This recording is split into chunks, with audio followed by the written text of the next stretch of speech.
Shalom mes amis, mes bien-aimés en Yeshua Mashiach. Je suis très heureux de pouvoir vous retrouver et de partager ce moment avec vous. Même si c'est par écran interposé, même si c'est dans l'éloignement, mais comme dit Demis Roussos, loin des yeux, près du cœur.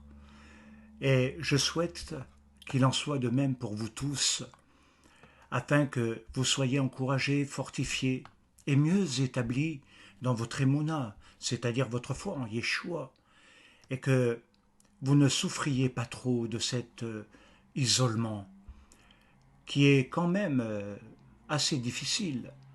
Et je dois dire que ce n'est pas toujours simple de vivre cela, mais il est nécessaire au vu de la situation actuelle. Alors, prenons courage et allons de l'avant. Et c'est pourquoi je vous propose dans cette marche du temps de l'Homère de pouvoir entrer dans quelque chose qui est très important, je pense, pour chacun d'entre nous. C'est de pouvoir analyser ce qui nous caractérise dans nos attachements à ce monde ou à Dieu. Quel attachement avons-nous? Et c'est pourquoi la deuxième question qui se superpose est celle-ci. Sur quel fondement construisez-vous votre vie? Et bien entendu, pas seulement matérielle et physique, mais votre vie est également spirituelle. Quel est le fondement profond de votre vie intérieure et intime avec Dieu dans votre marche? Bien sûr qu'il est fondamental de comprendre que la réponse à la question est déterminante pour votre compréhension. Et c'est pourquoi, afin de vous aider et de vous guider dans une réflexion ou une méditation de profondeur, nous allons voir dans un premier temps ce qu'est l'âme, sur quoi l'âme doit se construire, et finalement, il y a beaucoup de choses qui semblent être floues dans la pensée de plusieurs. Et c'est pourquoi je m'engage à cheminer avec vous à ce niveau-là, à vous accompagner. Non, vous n'êtes pas seul, hein. Je vous accompagne et je suis heureux de pouvoir le faire. Alors cela signifie tout simplement, pour répondre à la question, c'est par définition la personne, le soi et le moi. Qui sommes-nous? Qui sommes-nous dans le Messie? Qui sommes-nous dans notre vie sociale? Et ceci va commencer par un cheminement. Et ce cheminement nécessite de savoir vraiment qui nous sommes. Je crois que c'est un véritable fondement à avoir dans ce temps de l'Homère. Construire l'identité d'un homme nouveau ne peut pas se faire sans fondement, sans avoir un fondement sur lequel on va le construire. Nous pouvons parler de certaines choses dans la connaissance, le savoir, ou dans ce que nous avons appris, dans ce que nous savons, mais il nous faut aller plus loin. Et aller plus loin, ça nous renvoie donc à cette question, qui sommes-nous? Alors, si on veut cheminer et répondre correctement, il nous faut déterminer qu'est-ce que l'âme. Qu'est-ce que l'âme? C'est la personne en qui habite le soi dans un corps. Autrement dit, c'est une partie non visible, immatérielle de notre être. L'âme habite dans un corps. Elle n'est pas dissociée de notre corps, elle n'est pas séparée, elle n'est pas éloignée à des kilomètres. Elle est en nous, à l'intérieur de nous, dans ce corps. Quand vous voyez ce visage, vous ne voyez pas qu'un être physique, inanimé, mais en quelque sorte, vous êtes en contact avec mon âme.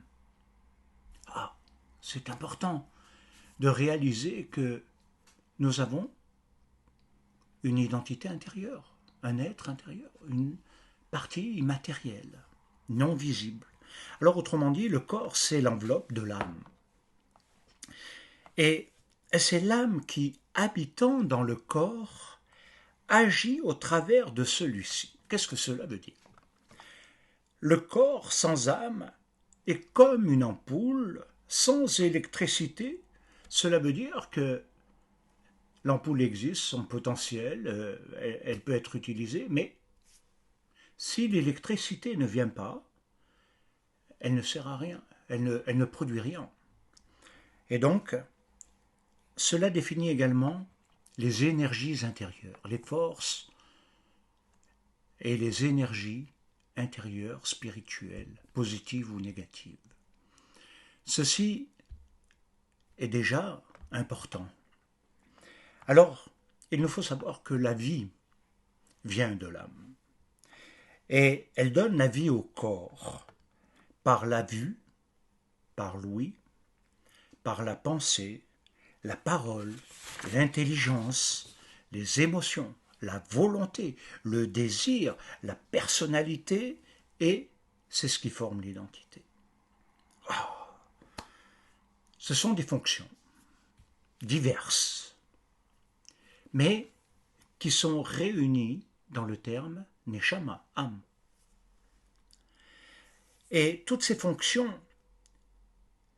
incluent également toutes les questions ou les pourquoi de l'existence, son but, son sens.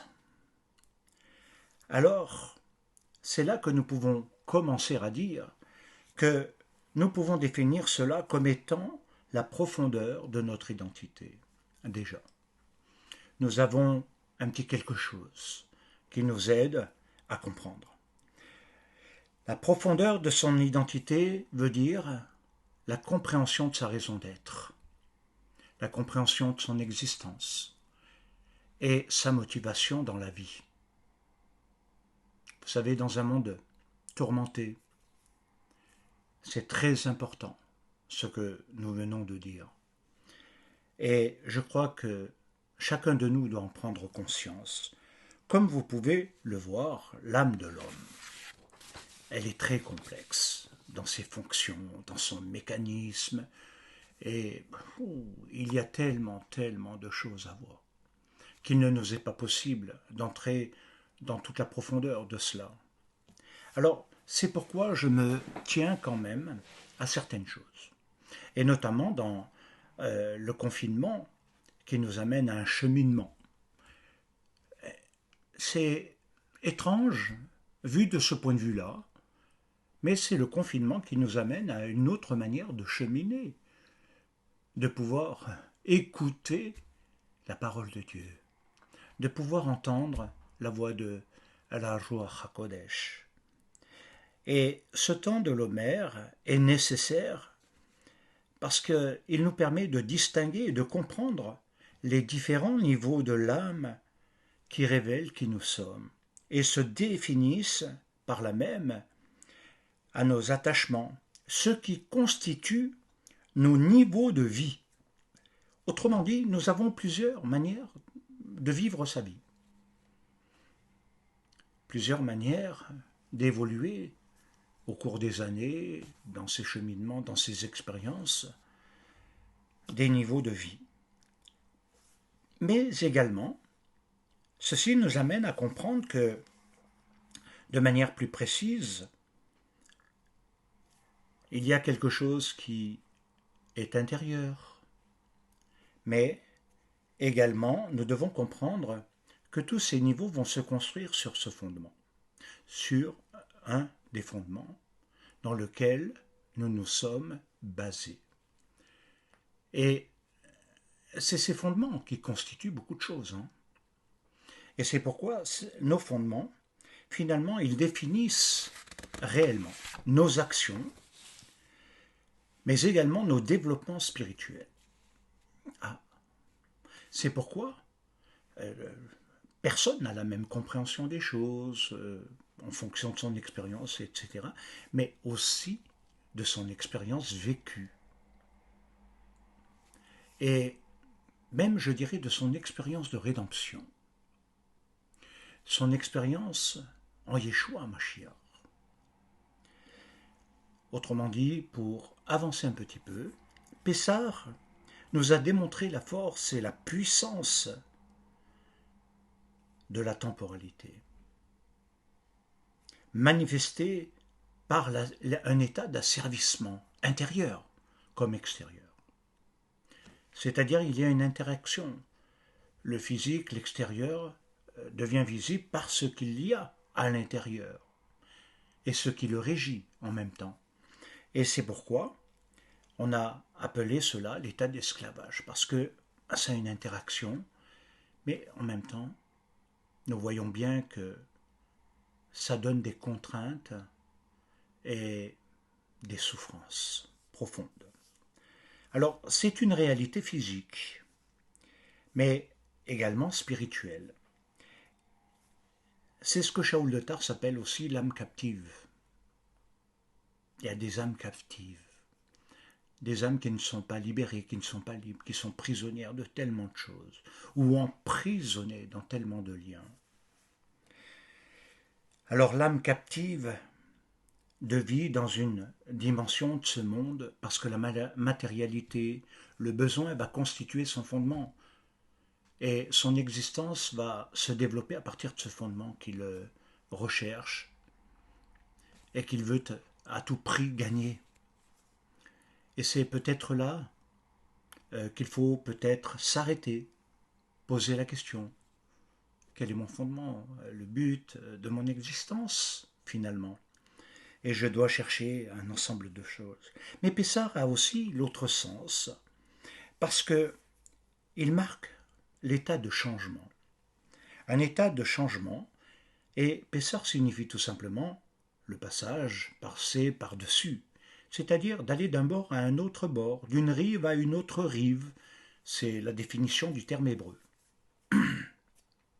Et je crois que c'est très important parce que si nous comprenons cela, nous passons de ce passage dans lequel nous avons fondé un ensemble de choses où l'âme est captive dans l'asservissement, l'esclavage, à quelque chose qui devient très important, la liberté, mais elle est marquée par un passage, un changement, qui est intervenu et qui modifie totalement le futur, la trajectoire, le cheminement, l'orientation.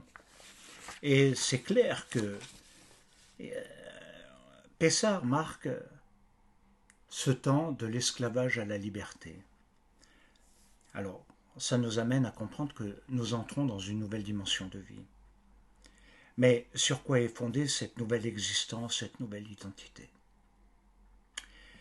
Ah, ceci nous interroge, nous questionne sur le sens de notre liberté, qui n'est pas que physique, mais essentiellement spirituelle.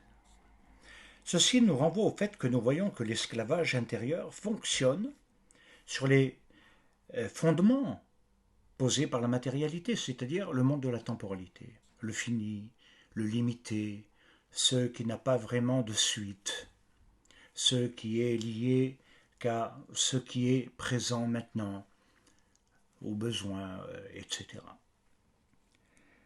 Mais c'est aussi quelque chose à comprendre que si nous sommes dans ce fondement de la temporalité, elle manifeste des forces qui l'habitent, des forces négatives, parce qu'elle nous rend esclaves de ses besoins, dépendants. Peut-être parfois c'est inconscient dans la vie de beaucoup, mais pourtant c'est réel et présent. Et c'est pourquoi on peut ressentir des frustrations, des douleurs, des souffrances, etc. Parce que progressivement, c'est un état de néant, de ténèbres, dans un état de mort.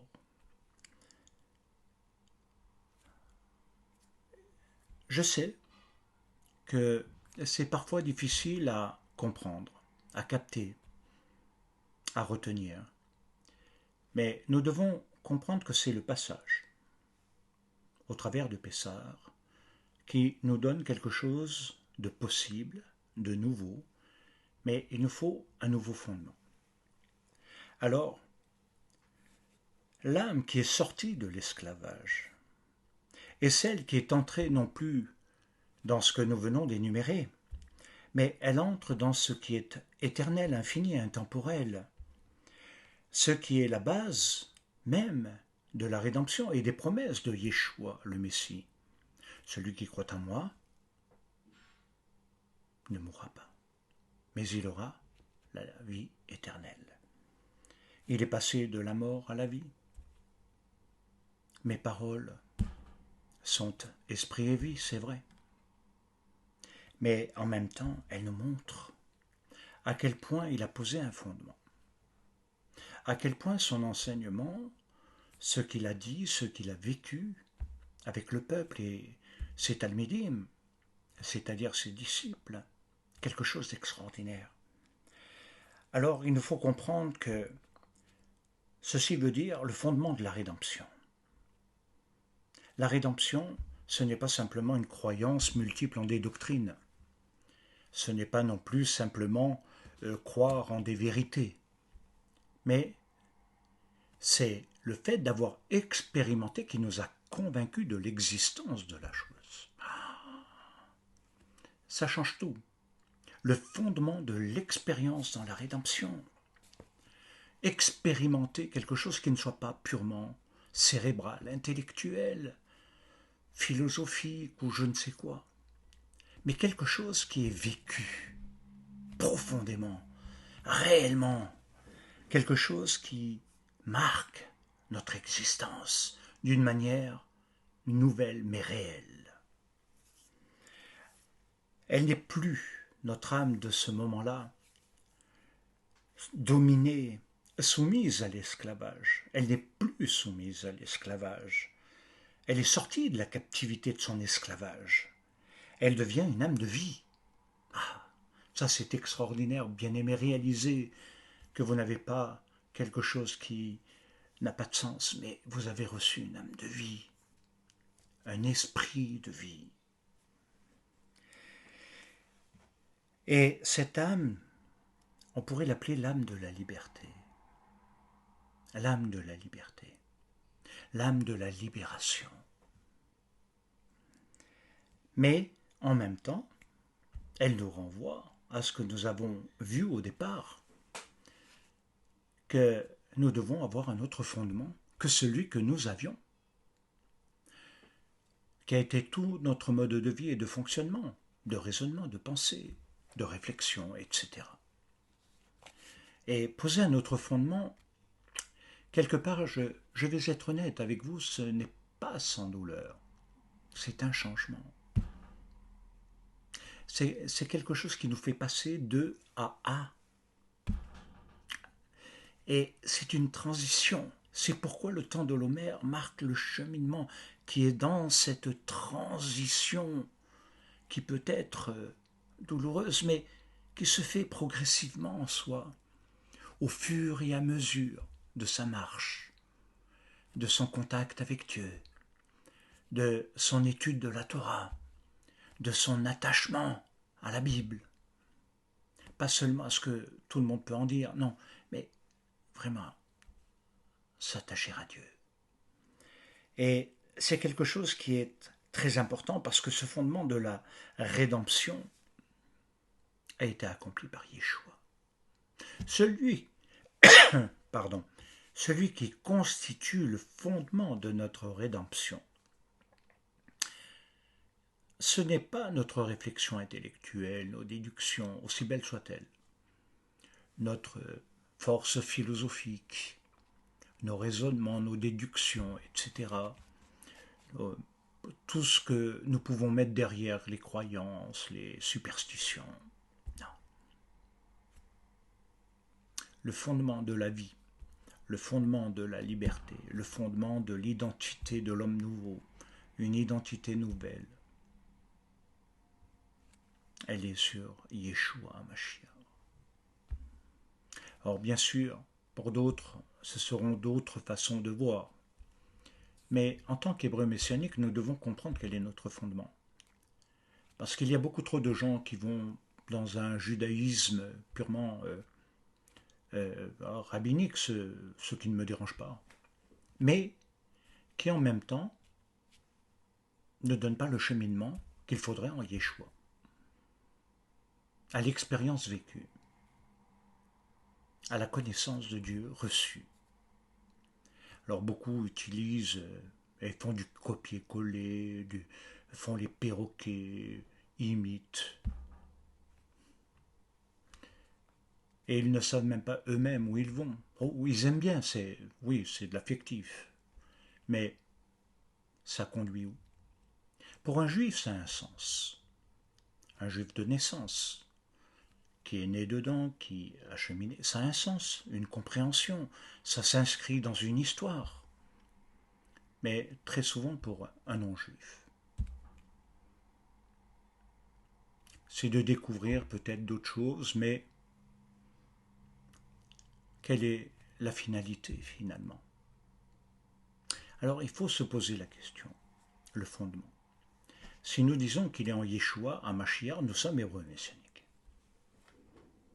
Mais dans ce que j'ai dit au tout début, pas dans une pensée platonicienne, grecque, idolâtre, avec des rajouts, avec des croyances.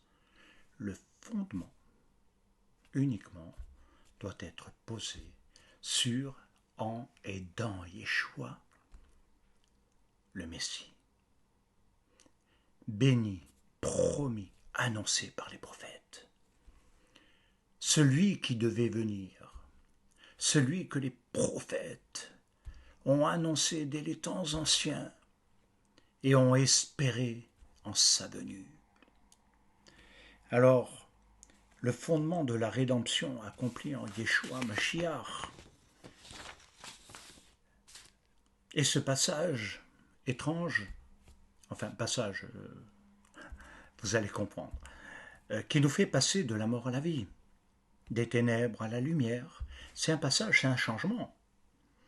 Et la question que j'ai envie de vous poser, sans vouloir vous déranger, sans vouloir vous s'offusquer, mais est-ce que vous voulez vraiment un changement dans votre vie? Est-ce que vous voulez vraiment qu'il y ait des changements? Est-ce que vous êtes prêt à vouloir changer? Ou à rester, à camper dans ce qui était? Dans tout ce que vous avez construit, dans le savoir, dans la connaissance, dans les croyances, tout ce que vous avez construit au travers de votre raisonnement, peut-être même de certaines expériences. Mais est-ce le vrai changement? Est-ce le bon changement? N'est-il pas temps de se poser la question, mais est-ce que maintenant ce n'est pas le temps de vivre un véritable changement durable? Et je crois que oui, parce que ce changement va encore un petit peu plus loin. Bien sûr, nous pouvons parler de la mort et de la vie, des ténèbres à la lumière qui restent, je dirais, des sommes d'études phénoménales dans l'approfondissement. Mais il y a une notion trop souvent oubliée. C'est que nous passons de ce monde, donc de cette temporalité, de cette vie dans laquelle nous évoluons, chacun, au royaume de Dieu. Notre vie, elle peut être là, mais en même temps, elle n'est plus là. Oh, extraordinaire, bien-aimé. Est-ce que vous le réalisez? Notre vie est là, mais elle n'est plus là. Elle est dans le Malchut, dans le royaume de Dieu. Elle est dans quelque chose qui n'est plus palpable, dans quelque chose qui n'a plus la même réalité, mais qui est une réalité également spirituelle et intérieure et qui pose des autres fondements. Le fonctionnement dans le Malchut ne sont pas les mêmes lois, parce que ce sont les lois de la vie, la loi de l'esprit de vie. Ce ne sont plus la loi du péché, ce n'est plus la loi de ce qui fait souffrir, de ce qui fait rater, de ce qui nous éloigne de Dieu. La vie dans le Malchut, elle nous marque un passage, un changement, comme on a pu le voir brièvement, le passage de la mer Rouge à sec, un changement, passer d'un bord à l'autre, pour être totalement séparé, éloigné de son passé, de ce qui a maintenu dans l'asservissement, pour devenir libre. Devenir libre et le rester est un défi. Être libéré, c'est une chose, mais rester libéré est autre chose. Et là, ça nécessite davantage d'implication, mais également d'acceptation d'un fonctionnement qui ne se définit plus par nous-mêmes, mais où nous sommes guidés par le berger de la vie, qui est dans le Malroute, le Messie, Yeshua. Alors, au travers de tout cela, ce que nous pourrions dire, c'est que l'âme qui acquiert la liberté, elle s'appuie sur un fondement qui n'est pas d'en bas, mais d'en haut. Vous l'avez compris maintenant. Et le fondement premier que j'aimerais poser, qui me semble fondamental et important, est celui de notre rédemption, celui qui caractérise réellement ce que nous sommes en tant qu'Hébreux messianiques. Alors bien sûr que le christianisme peut donner une définition, le judaïsme, d'autres vont établir en fonction d'un certain nombre de choses. Lorsque nous disons que nous sommes Hébreux messianiques, nous voulons dire quoi? Que nous sommes rattachés bien entendu aux promesses faites à Abraham, la promesse qui inclut toutes les nations bénies dans la postérité d'Abraham. Mais également le fait que nous vivons dès à présent l'espérance latente messianique, c'est-à-dire le règne de notre Messie bien-aimé, qui se fera à Yerushalayim, le Messie ben David. Et je crois qu'il nous faut retenir ces notions, ces choses. Alors, c'est pourquoi je veux dire maintenant que notre fondement doit être clair. Si nous entrons un peu plus et brièvement, superficiellement, dans les systèmes de croyance, nous allons penser, et nous serons ceux auxquels nous avons adhéré, ce dont nous avons adhéré. Nous deviendrons, tout simplement, parce que façonnés, parce que ça va agir dans la pensée, ça va devenir affectif, émotionnel, ça va nous remplir progressivement, et peut-être on va se remplir la tête. C'est possible.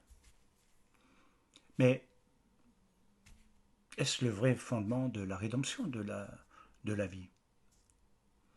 Nous pouvons entrer dans des choses où on est subjugué par l'étude intellectuelle, l'analyse, et ceci qui nous pousse à davantage à chercher et à creuser sans trouver.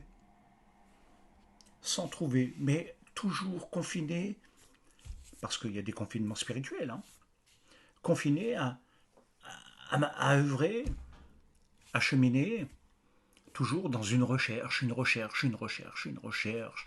qui n'aboutit pas. Quelque chose qui, certes, est beau, mais n'aboutit pas, ne donne pas de sens profond. Notre espérance est quand même liée à quelque chose. Et c'est là que nous devons quand même entrer. Pourquoi, en tant que juifs, croyons-nous que Yeshua est le Mashiach?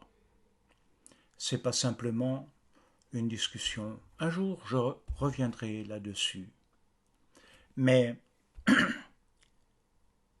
s'il constitue quelque chose de fondamental pour beaucoup de juifs qui l'ont reconnu comme étant le Messie, c'est qu'il a posé un autre fondement en nous.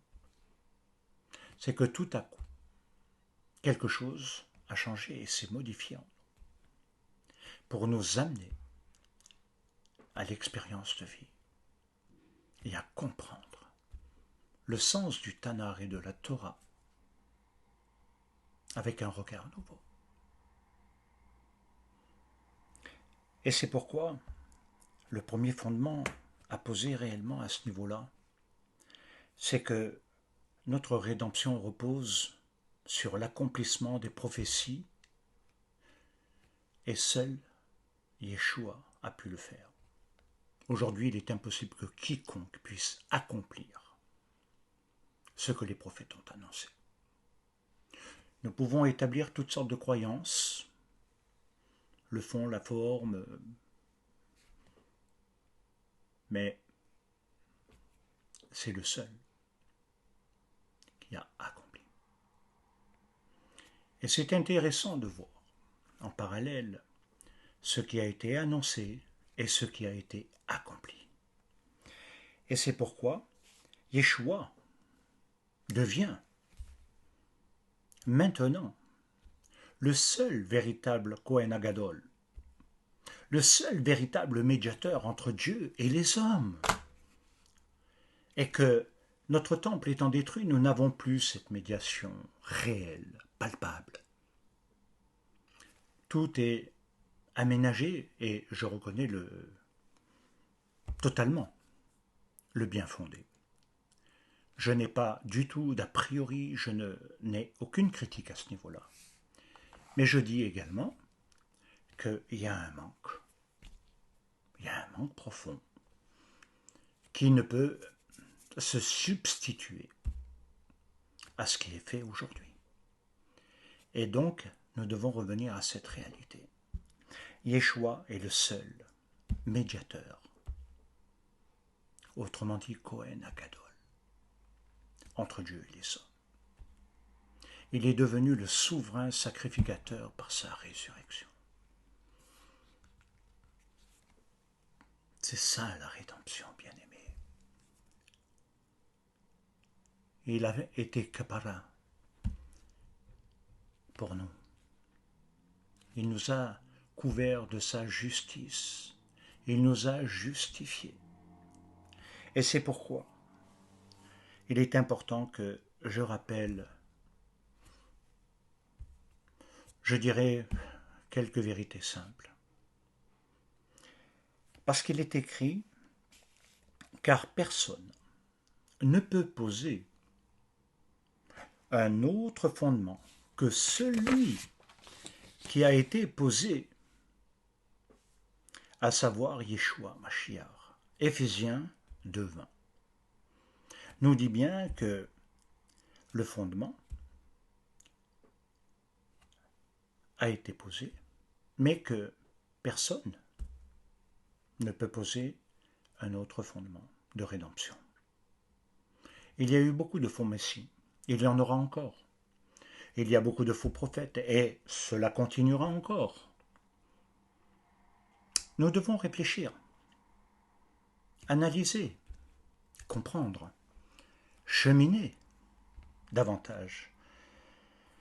Aucun autre fondement que celui qui a été déposé, à savoir Yeshua Mashiach.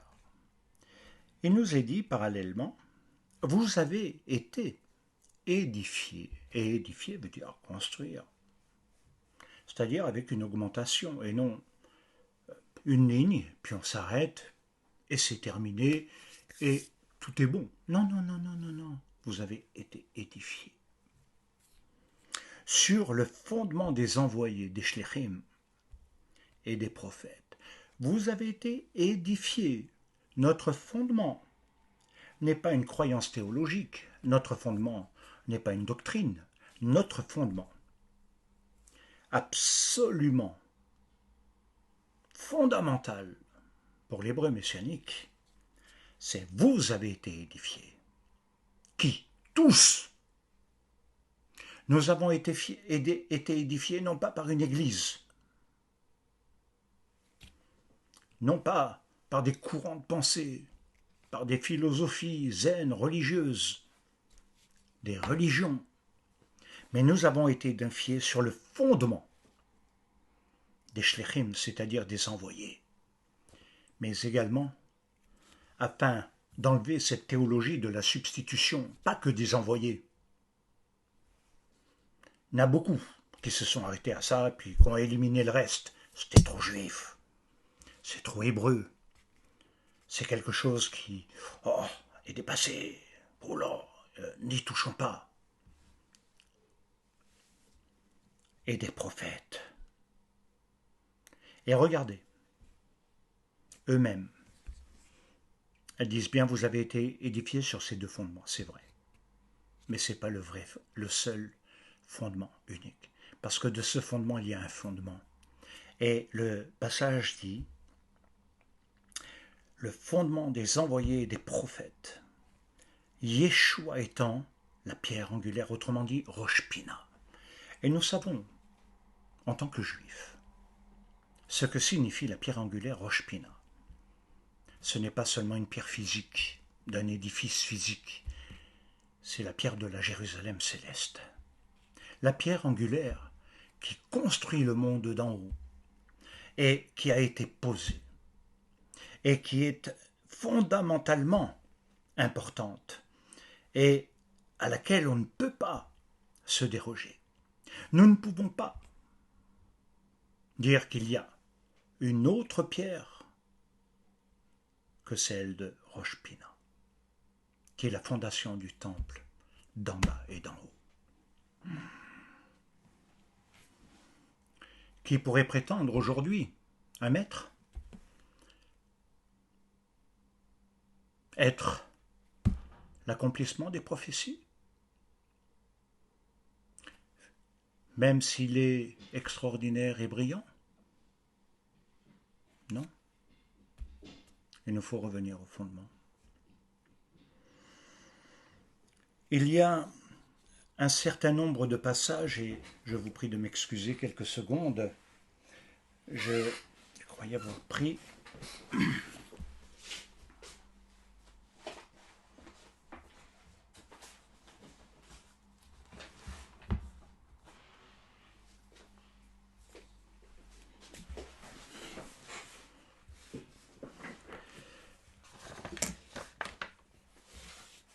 quelque chose qui aurait dû être là, mais bon, ne l'est pas. Et je pense que c'est très important que nous puissions réaliser, bien-aimés, que nous devons avoir des fondements qui sont largement plus que solides. Alors, juste quelques secondes de pause. Me revoilà.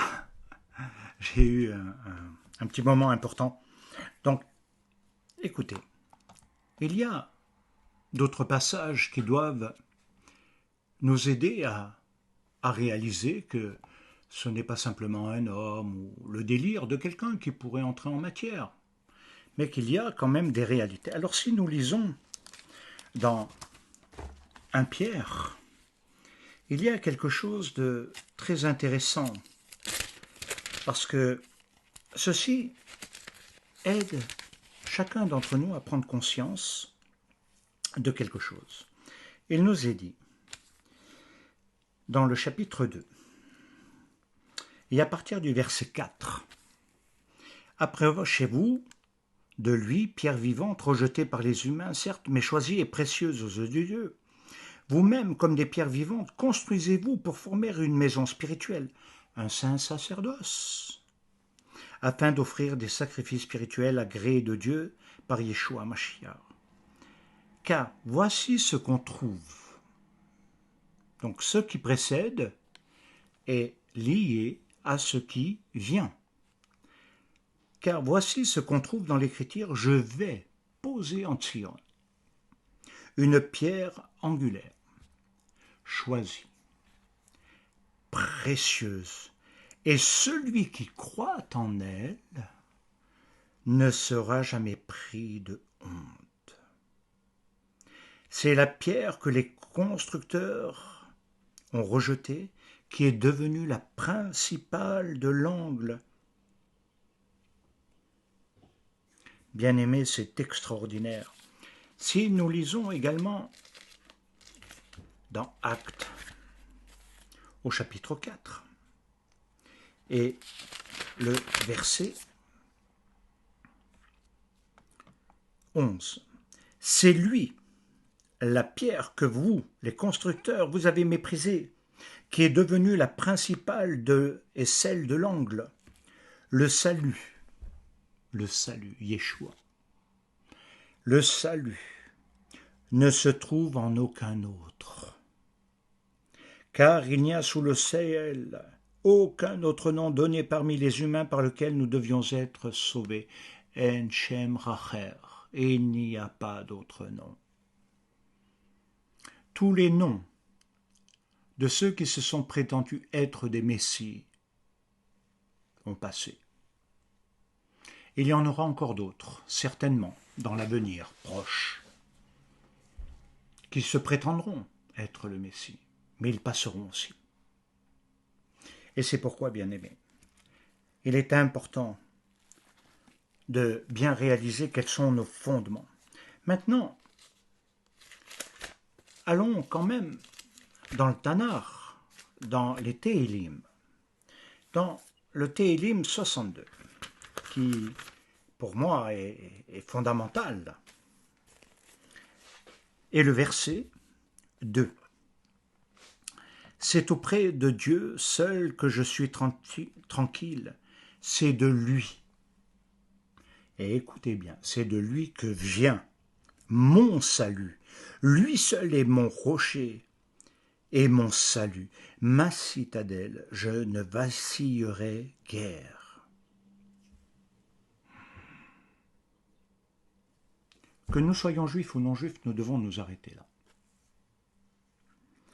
Parce qu'il est dit, c'est de lui que vient mon salut. Qui c'est lui? Dieu, d'accord. Mais de quel salut s'agit-il? Est-ce qu'il s'agit simplement d'être sorti temporellement d'une situation de détresse, d'affliction, de difficulté, de persécution, et puis les choses redeviennent comme avant, et puis finalement rien n'évolue, et elle ne pose pas de fondement éternel, ne pose pas quelque chose qui va au-delà de la temporalité? Le salut, il est clair, parce que le terme salut Yeshua est mentionné 2 fois. Et il est parlé du salut, le roc, le rocher. Rappelons-nous le rocher même de Moshe. Dans 2 Samuel, cet homme que j'aime particulièrement, dans le chapitre 22, j'aime beaucoup le livre de Shmuel le prophète. Le chapitre 22 et le verset 47. Il est dit, « Vive le Seigneur, béni soit mon rocher, que Dieu, le rocher de mon salut, soit exalté. »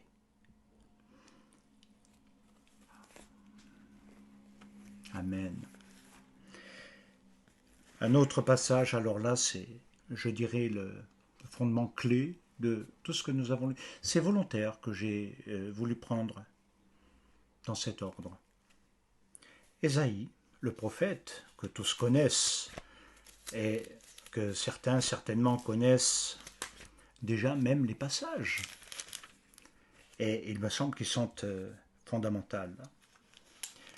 Lorsque nous voulons réaliser un certain nombre de points, et je crois que c'est très important.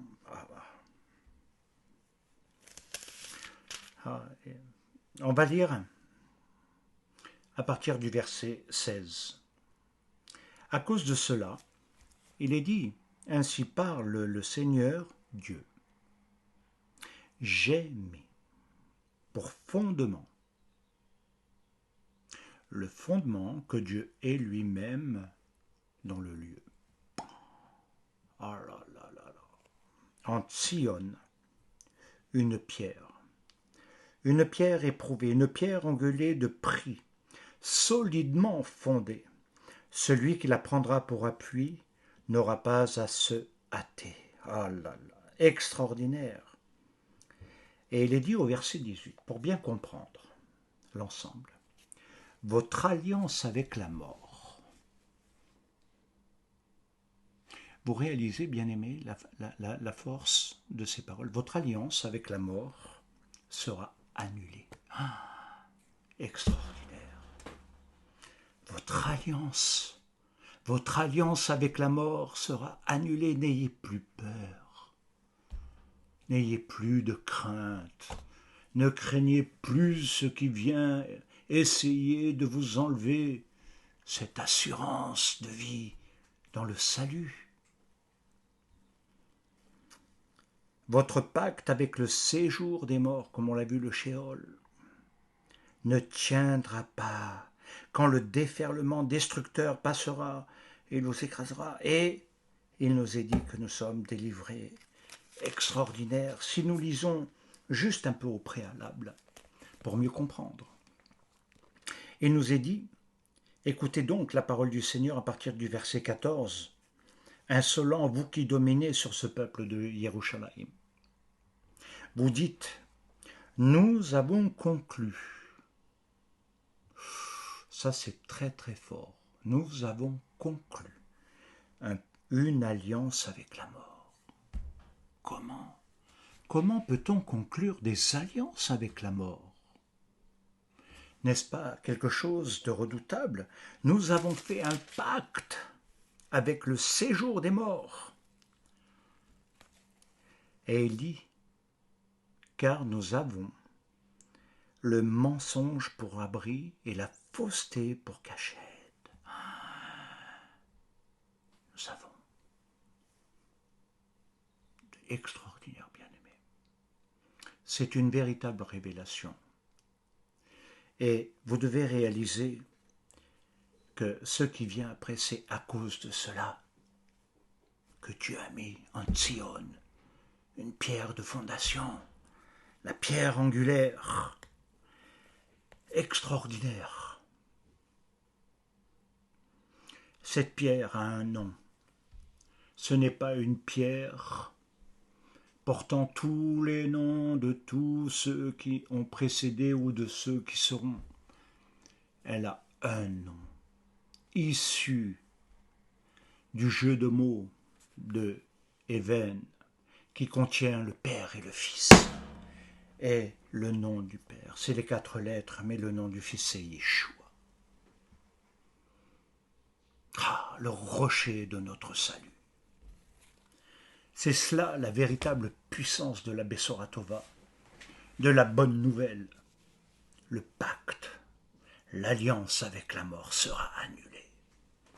Ce qui veut dire que c'est une alliance de vie. Extraordinaire, bien-aimé, arrachée des forces, du pouvoir, des ténèbres et de la mort. Nous devons, dans ce temps, savoir sur quel fondement notre âme se construit. Est-ce que cela veut dire créer des croyances, des religions, des convictions, des doctrines, des systèmes? Non. Une expérience sur ce que Dieu dit. Une expérience d'obéissance à la Torah. De quelque chose qui nous arrache du pacte de la mort. Les pactes verbaux, les pactes mentaux, les pactes affectifs émotionnels. Sera annulé. Si vous acceptez que Yeshua soit le fondement, votre pierre angulaire, dans votre lieu saint intérieur, construisez et vous verrez. Alors, cela veut dire que c'est extraordinaire, car beaucoup basent leur vie, leurs croyances, leurs convictions, même lorsque on essaye de partager, de discuter ou d'échanger, beaucoup se basent sur le raisonnement. Du raisonnement. Sur leur intelligence, la connaissance, le savoir, même leur connaissance philosophique, qu'ils mettent en parallèle d'une pensée grecque, étrangère à Israël, à la base. Quelque chose qui est venu dans notre histoire, le raisonnement,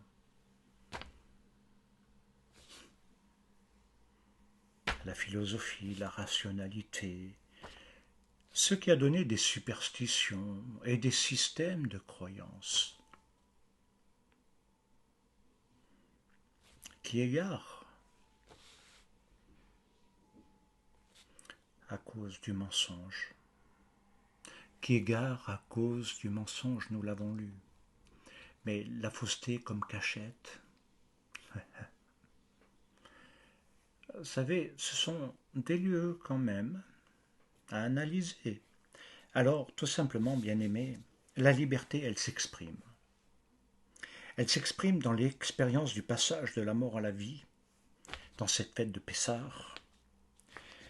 Et l'Homère construit le fondement de la vie de l'âme sortie libérée de la mort. La mort sera annulée. Mais il faut le fondement, la pierre angulaire en nous.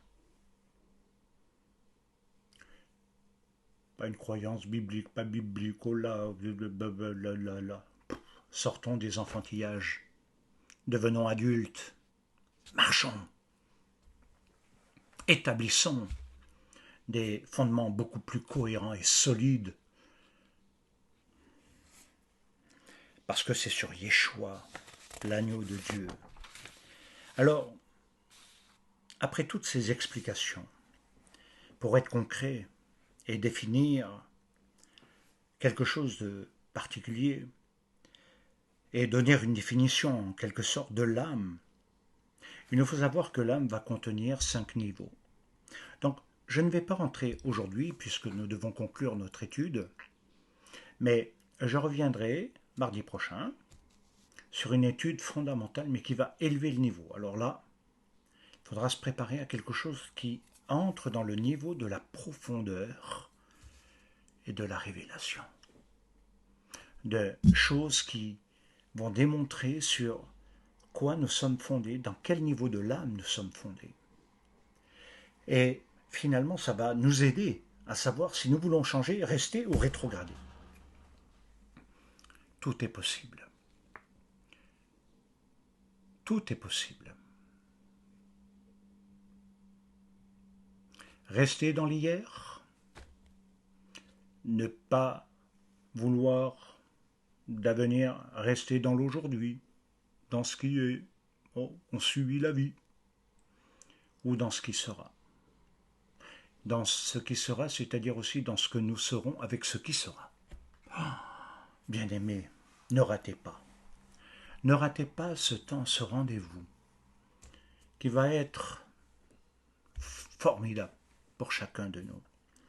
Donc, nous essaierons de voir ces 5 niveaux de l'âme. Parce que dans le Tanakh, l'âme a 5 noms. Je sais que la pensée grecque et d'autres donnent une seule définition, mais ne parlent pas, ne comprennent pas finalement tout est classé. 1, 2, 3, esprit, âme, corps, tu décides là, là. Bon, ok, c'est bien. Mais allons plus loin. Essayons de découvrir la vraie pensée de la rédemption accomplie en Yeshua, comme nous l'avons vu. L'âme, qui est un des 5 niveaux, et en même temps, nous amenons dans chacune des dimensions de vie dans ces niveaux, sont toutes reliées à notre personne, à notre identité, et qui forment notre existence, qui nous sommes ce que je suis. Elle est aussi ce qui définit nos niveaux spirituels, mais nos niveaux de fondement. Et on va voir d'en bas à ce qui élève. Donc, bien aimé, je ne veux pas aller plus loin, même si on pourrait. Mais nous pourrons voir et comprendre ce que signifie cette sphira de Yesod, le fondement. Le fondement qui donne l'équilibre, qui relie tout. C'est pourquoi les pierres angulaires. Et je vous invite, bien-aimés, de tout mon cœur, à faire ce cheminement, tout en m'excusant des petites coupures que j'ai dû établir à cause de certaines circonstances. Mais bon, je vous assure que ce temps peut être un temps de liberté, malgré le confinement. Bon, c'est vrai d'être enfermé physiquement, c'est pas toujours agréable. Je le conçois. C'est dur moralement, mentalement. Surtout quand il fait un beau temps. Mais en même temps, il est nécessaire pour la guérison. Pour arrêter le mal. Pensons aussi à cela par rapport à nous-mêmes, à notre vie, à notre marche. Bien-aimés, je vous donne ce rendez-vous bientôt et je me réjouis de vous rencontrer à nouveau. Comme je me réjouis de pouvoir vous voir, comme je me réjouis de pouvoir passer du temps avec vous. Mais je voudrais que nous soyons tous unis, tous rassemblés, non sur nos fondements émotionnels, spirituels, affectifs, etc. de pensée, mais sur celui de l'enseignement du Messie, sur celui qui est Rosh Pina, la pierre de notre fondement, la pierre de notre salut, le rocher de notre salut si vous préférez. Rassemblons notre Keila. N'hésitez pas à vous abonner à cette chaîne. Elle est importante. Faites connaître, diffusez, dites. Il y a un message d'espérance, de vie, au-delà du visible. Il y a ce qui sera. Que votre vie soit bénie, bien-aimés. Que votre vie soit remplie de son amour, remplie de sa bonté. Que votre âme dégorge réellement de sa bonté autour de vous et non de choses négatives, destructrices qui tuent le moral. Élevez les niveaux par l'encouragement et vous serez plus que bénis. Que Dieu vous garde. Shalom, shalom, shalom.